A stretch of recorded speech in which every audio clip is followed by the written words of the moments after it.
சிறகடிக்க ஆசை சீரியல்ல அடுத்து வர எபிசோட்ல என்ன மாதிரியான ட்விஸ்ட் எல்லாம் இருக்க போகுதுங்கிறத இந்த வீடியோவில் பார்க்கலாம். மீனா முத்து ரெண்டு பேரும் நகையை கண்டுபிடிக்கணுன்றதுக்காக மாறு வேஷத்துல எல்லாமே ரெடிட்டு இருக்காங்க. அந்த நேரம் பார்த்து நம்ம மீனாவுக்கு சந்திரா கால் பண்றாங்க. மா சொல்லுமா, என்ன விஷயம், எதுக்காக ஃபோன் பண்ணிருக்கேன்னு சொல்லிட்டு கேக்குறாங்க. உன்கிட்ட ரொம்பவே முக்கியமான ஒரு விஷயம் பேசணும், அதுதான் எப்படி பேசுறதுன்னு எனக்கு தெரியலன்னு சொல்லி வருத்தப்பட்டு பேசிட்டு இருக்காங்க. மா, முதல்ல என்ன ஆச்சுன்னு சொல்லு. நீ பாட்டுக்கு இப்படி சொல்லிட்டு இருந்தா என்னமா அர்த்தம்ன்றாங்க. சீதா அழுதுகிட்டே வந்தா. முகம் எல்லாமே அவளுக்கு காயமா இருந்தது. என்னாச்சு ஏதாச்சுன்னு நான் கேட்டா அதுக்கு எந்த பதிலுமே சொல்லல. மா, நான் தனியா இருக்கணும், என்னை விடுன்னு சொல்லிட்டு அவ பாட்டுக்கு ரூமுக்குள்ள போய் உட்கார்ந்துட்டு இருக்காடி. நான் எத்தனை முறை கதவு தட்டுனாலும் அவ அதுக்கு ரெஸ்பான்ஸே பண்ண மாட்டேன்றா. எனக்கு ரொம்பவே பயமா இருக்குடின்றாங்க. மா, நான் ஒரு வேலை விஷயமா வந்திருக்கேன். நீ சீதா கிட்ட இந்த ஒரு விஷயத்த மட்டும் சொல்லு. மீதியெல்லாம் நான் அவகிட்ட பேசிக்கிறேன். என்ன தெரியுமா, அவளுடைய தாலி செயினை எப்படியாவது நான் கண்டுபிடிச்சு கூட்டிட்டு வருவேன். இதை மட்டும் சொல்லுமா, வேற எதுவும் நீ சொல்லாத. மீதி எல்லாமே நான் பாத்துக்கிறேன்னு சொல்லிட்டு சொல்றாங்க. சரிடி, நான் சொல்றேன். அதுக்கு கூட டோரை ஓபன் பண்ணாதானே சொல்ல முடியும். எனக்கு என்ன பண்றதுனே ஒண்ணுமே புரியலன்னு சொல்லி ரொம்பவே வருத்தத்துல சந்திரா இருக்காங்க. உடனே முத்து கிட்ட இந்த விஷயம் சொன்னா கண்டிப்பா அவர் கோவப்படுவாரு. எனக்கு தெரிஞ்சு ஏதோ ஒரு விஷயம் நடந்திருக்கு, அது மட்டும் என்னன்றது எனக்கு புரிஞ்சிடுச்சு. இப்ப என்ன பண்றது ஒண்ணுமே புரியலன்னு சொல்லிட்டு ஒரு பக்கம் ரொம்பவே குழப்பத்துல இருக்காங்க. முத்து கேக்குறாங்க. என்னாச்சு மீனா, ஏன் இப்படி இருக்க? அத்தை ஃபோன் பண்ணதா சொன்னேன். என்ன விஷயம் சொன்னாங்களா, சொல்லுன்னு சொல்லிட்டு கேக்குறாங்க. ஒண்ணும் இல்லைங்க, சீதா ஃபீல் பண்ணிட்டு இருக்கலாம், தாலி செயின் போனதுன்னு நினைச்சேன். அதை எப்படியாவது கண்டுபிடிச்சு எடுத்துட்டு வந்துடுங்கன்னு சொல்லிட்டு அம்மா சொல்றாங்க. வேற எதுவும் கிடையாதுன்றாங்க. அதுக்காக தானே வந்திருக்கோம், கவலைப்பட வேணாம்னு சீதா கிட்ட சொல்லு. எப்படினாலும் நம்ம இத பண்ணியே ஆகணும்னு சொல்றாங்க. சரிங்க, நான் அம்மா கிட்ட சொல்லியிருக்கேன், இனி எந்த பிரச்சனையும் இல்லைன்னு சொல்லிட்டு பொய் சொல்றாங்க. மீனா இப்ப சீதா, இங்க பாரு சீதா, கதவு தர சீதா, உன் அக்கா ஃபோன் பண்ணியிருந்தான்றாங்க. மா, நான் யார்கிட்டயும் பேசல, கொஞ்ச நேரம் என்ன தனியே இருக்க விடுன்றாங்க. உன்னுடைய நகையை கண்டுபிடிச்சிருக்கிறதுக்காக தான் அக்காவும் மாமாவும் போயிருக்காங்க. எதுவா இருந்தாலும் கொஞ்சம் பொறுமையா இரு சீதான்னு சொல்லிட்டு எல்லாம் இருக்காங்க. சரிம்மா, நான் இப்ப கொஞ்ச நேரம் ரெஸ்ட் எடுக்கணும்னு விரும்புறேன். தயவு செஞ்சு நீ இதுல தலையிடாதன்னு சொல்லிட்டு எல்லாம் பேசிட்டு இருக்காங்க. என்னடி, என்ன பேசிட்டு இருக்க? நீ பாட்டுக்கு இப்படி அப்படின்னு சொல்லிட்டு இருந்தா அதுக்கு நான் என்னதான் பதில் சொல்லட்டும்? இங்க பாரு, என்ன நடக்குது, ஏது நடக்குது, இந்த விஷயம் எனக்கு தெரிஞ்சே ஆகணும். என்ன ஆனாலும் இதுக்கு நீ ஒரு சொல்யூஷன் சொல்லி ஆகணும். உனக்கும் மாப்பிள்ளைக்கும் ஏதாவது பிரச்சனையா சொல்லுடின்னு சொல்லிட்டு கேக்குறாங்க. அதெல்லாம் ஒண்ணும் இல்ல. இனிமே நான் அந்த வீட்டுக்கு போக மாட்டேன். எத்தனை நாளைக்கு தான் நானும் எல்லா விஷயத்தையும் பொறுத்துட்டு இருக்க முடியும்? அவருக்கு என்னை பத்தி கொஞ்சம் கூட கவலை கிடையாது. ஏதோ நானா போயிட்டு தாலி செயினை தொலைச்ச மாதிரி என் அம்மா இந்த உலகத்தை விட்டு போயிட்டாங்க.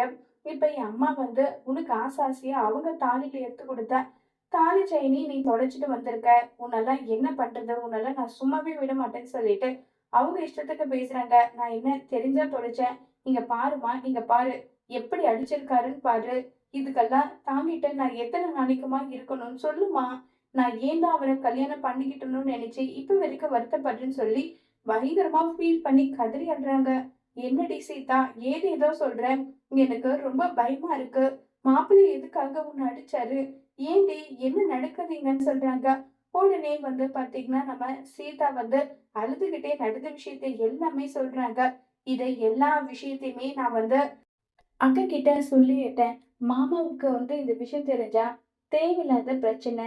இப்போதைக்கு இந்த விஷயத்த சொல்ல வேண்டாம் சீதான்னு சொல்லிட்டு அக்கா தான் சொல்லாம தடுத்தாங்கன்னு சொல்லிட்டு இருக்காங்க. ஏண்டி, ஒவ்வொரு நாளும் நரக வேதனை அனுபவிச்சிருக்க, ஏன் இந்த விஷயத்த என்கிட்ட மறைச்சுன்னு சொல்லி ரொம்பவே கோவப்பட்டு பேசிட்டு இருக்காங்க. ஆமா, மாப்பிள்ளை கிட்ட நான் போறேன், நான் போய் மாப்பிள்ளை கிட்ட கேட்கட்டுமான்னு சொல்லிட்டு கேக்குறாங்க. அதெல்லாம் ஒண்ணும் வேண்டாம். அவர் உன்னை மரியாதை குறைச்சலா பேசினா அது என்னால தாங்கிக்க முடியாதும்மா. எதுவா இருந்தாலும் நான் பாத்துக்கிறேன். இனி அவர் கூட என்னால வாழ முடியுமா முடியாதான்றது எனக்கு தெரியல. அது சந்தேகம்னு சொல்லிட்டு அவ்வளோ ஃபீல் பண்ணி பேசிட்டு இருக்காங்க. என்னடி நீ தலையில குண்டு தூக்கி போடுற மாதிரி போட்டுட்டு இருக்க? மாப்பிள்ளைக்கு மட்டும் தெரிஞ்சா என்ன நடக்க போகுதோ தெரியல. உன்னுடைய தாலி செயினை எப்படியாவது கண்டுபிடிச்சிட்டு வரேன்னு சொல்லிட்டு தான் மாப்பிள்ளை போயிருக்காரு. என்ன நடக்க போகுதோ இதெல்லாம் நினைக்கும் போது அவ்வளோ வருத்தமா இருக்குன்னு சொல்லிட்டு பயங்கரமா ஃபீல் பண்ணி எல்லாம் வந்து பேசிக்கிட்டு இருக்காங்க. மா, தயவு செஞ்சு என்னை மன்னிச்சிடுமா. உன் பேச்சையும் மாமா பேச்சையும் மீறி அவர்தான் முக்கியம், அவர்தான் என் வாழ்க்கையில எல்லாம்னு சொல்லிட்டு நான் பாட்டுக்கு போனேன்ல, அதுக்கு கிடைச்ச தண்டனை தாம்மா இதுன்னு சொல்லி கதறி அழுதுட்டு இருக்காங்க சீதா. விடு சீதா, தலையில போட்டது மாற போறது கிடையாது. இனி என்ன பண்ணலான்றத பத்தி மட்டும்தான் யோசிக்கணும். இதை நினைச்செல்லாம் நீ ஃபீல் பண்ணாத. உனக்கு துணையா இப்பன்னு இல்ல, எப்பவுமே உன் குடும்பம் இருக்கு, புரியுதான்னு சொல்றாங்க. சரிம்மான்னு சொல்லிட்டு சீதா வந்து ஃபீல் பண்ணி கதறி அழுதுட்டு இருக்காங்க. இப்ப நம்ம முத்துவும் வந்து பாத்தீங்கன்னா ரொம்பவே சந்தோஷமா வந்து மாறு வேடமெல்லாம் போட்டுட்டு இருக்காங்க. என்னங்க, என்னங்க இது, என்னங்க பண்ணிட்டு இருக்கீங்க நீங்க? இதெல்லாம் பார்க்கும்போது எனக்கு ரொம்பவே வந்து கஷ்டமா இருக்கு. ஒருவேளை இந்த தெருவுல இருக்கவங்க எல்லாருமே வந்து டேஞ்சர் அப்படி இப்படின்னு சொல்லிட்டு இருக்காங்க. நகை காணாம போனா போகட்டுங்க, நமக்கு உயிர் முக்கியம், வாங்குங்க போகலான்றாங்க. என்ன நீ மீனா இவ்ளோ பயந்த மாதிரி இருக்க? உண்மையை நம்ம கண்டுபிடிக்கணும், அம்மா கிட்ட நம்ம சவால் விட்டதை நிறைவேற்றணும்னா இந்த ரிஸ்க் எல்லாம் எடுத்துதான் ஆகணும். நீ இதுக்கெல்லாம் வந்து வரி பண்ணிக்காத, நான் இருக்கேன்ல, நான் பாத்துக்கிறேன் விடுன்றாங்க. இல்லைங்க, எனக்கு என்னவோ ரொம்ப பயமா இருக்கு. அதெல்லாம் ஒண்ணும் இல்ல, நான் இருக்கேன்ல, நான் பாத்துக்கிறேன், நீ கவலை விடுன்னு சொல்லிட்டு முத்து வந்து மாறு வேஷம் எல்லாம் போடுறாங்க. இங்க பார், நான் இப்படி எல்லாம் சொன்னேன்னா அதுக்கேத்த மாதிரி நீ என்ன மூவ் பண்ணணுமோ அதை பண்ணணும், புரியுதா? இங்க பாரு, நம்ம உண்மையை கண்டுபிடிக்கணும் மீனா. வீட்டுக்கு நீ வர்றதுக்கான கரெக்டான சான்ஸ். தயவு செஞ்சு இதுல மட்டும் நம்ம சொதப்பவே கூடாதுன்னு சொல்லிட்டு மீனாவுக்கு அட்வைஸ் வந்து பண்ணிட்டு இருக்காங்க. நீங்க ஏதோ சொல்றீங்க, நானும் உங்க பேச்ச கேக்குறேன், நான் சரிங்க பண்றேன்னு சொல்லிட்டு மீனா வந்து சொல்றாங்க. மீனா சொன்னதும் முத்து மீனா ரெண்டு பேரும் சேர்ந்து கிளம்பி வந்து போறாங்க. அங்க போனதும் சேட்ஜி சேட்ஜின்னு சொல்லிட்டு இப்ப இவங்க ரெண்டு பேரும் வராங்க. ரெண்டு பேரும் வந்து மாறு வேஷத்துல எங்க கிட்ட 10 கிலோ தங்கம் இருக்கு, அந்த தங்கத்தை மாத்தி வந்து நீங்க கொடுக்கணும்னு சொல்லிட்டு வராங்க.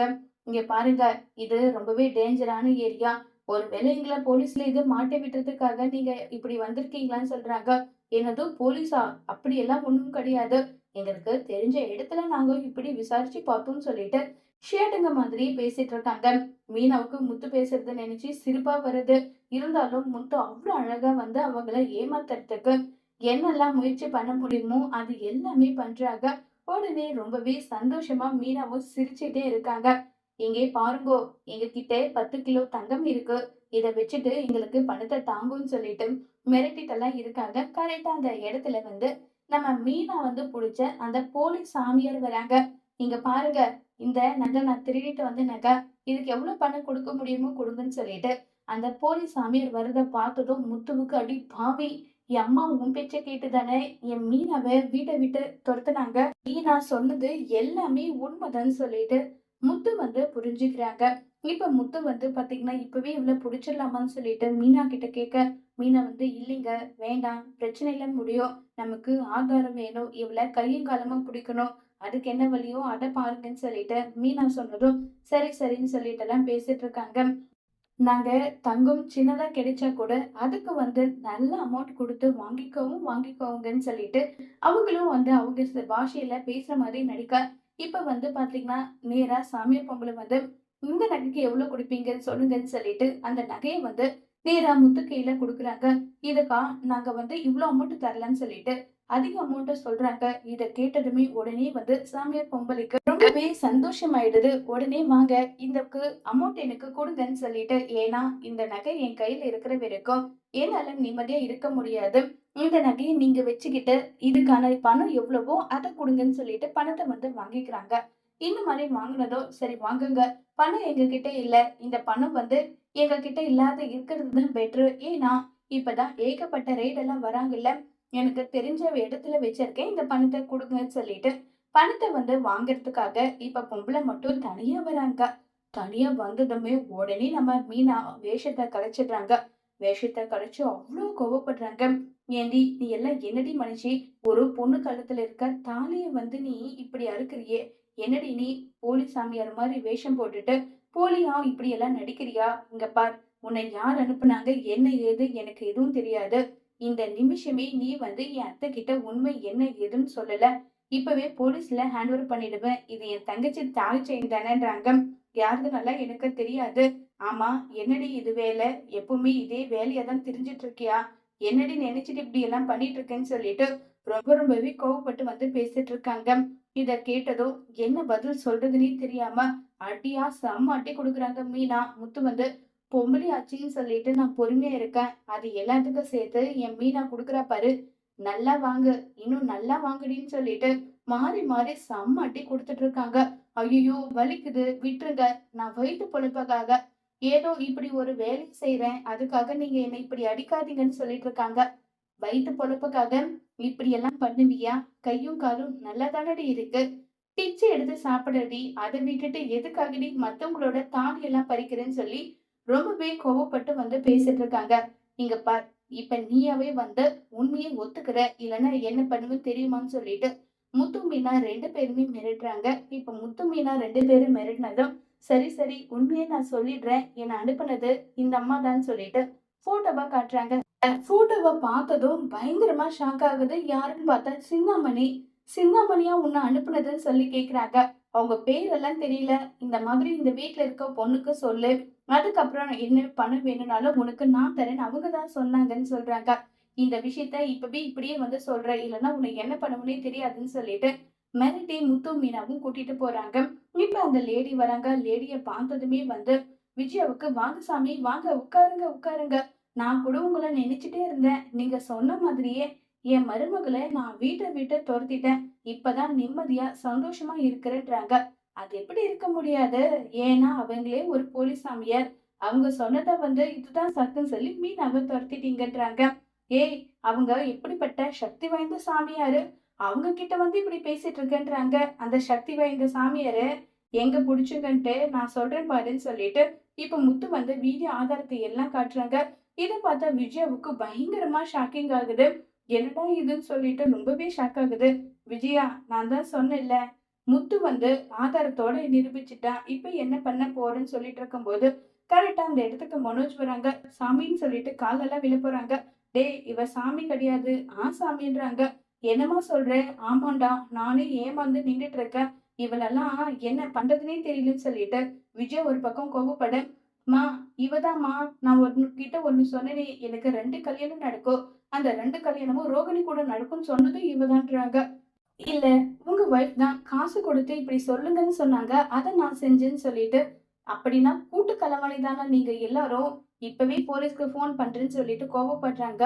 மா, தப்பு எல்லாம் நம்ம மேல வச்சுக்கிட்டு அவளை வந்து இப்படி பேசுறதுல எந்த ஒரு பிரயோஜனமும் கிடையாது. அதுக்காக அவளை லேஸ்ல எல்லாம் விட போறது கிடையாது. போலீஸ் கம்ப்ளைண்ட் கொடுத்து அவளை உள்ளதான் தள்ள போறோம். ஆனா நீங்க மூட நம்பிக்கை இருக்கிறத பயன்படுத்தி இப்படி ஒரு வேலை செஞ்சது யாரு தெரியுமா? வேற யாரும் கிடையாது, உங்க சிந்தாமணி தான். நீங்க மாஸ்டர் மாஸ்டர்ன்னு சொல்லிட்டு உங்க கூடவே ஒரு செவ்வாழை சுத்திட்டு இருக்கே, அதுதான் இதை செஞ்சதுன்றாங்க. டேய், இவளை வந்து புடிச்சிட்டு வந்துன்றதுக்காக இஷ்டத்துக்கும் வந்து நீ வந்து சிந்தாமணிய சொல்லிட்டு இருக்காத.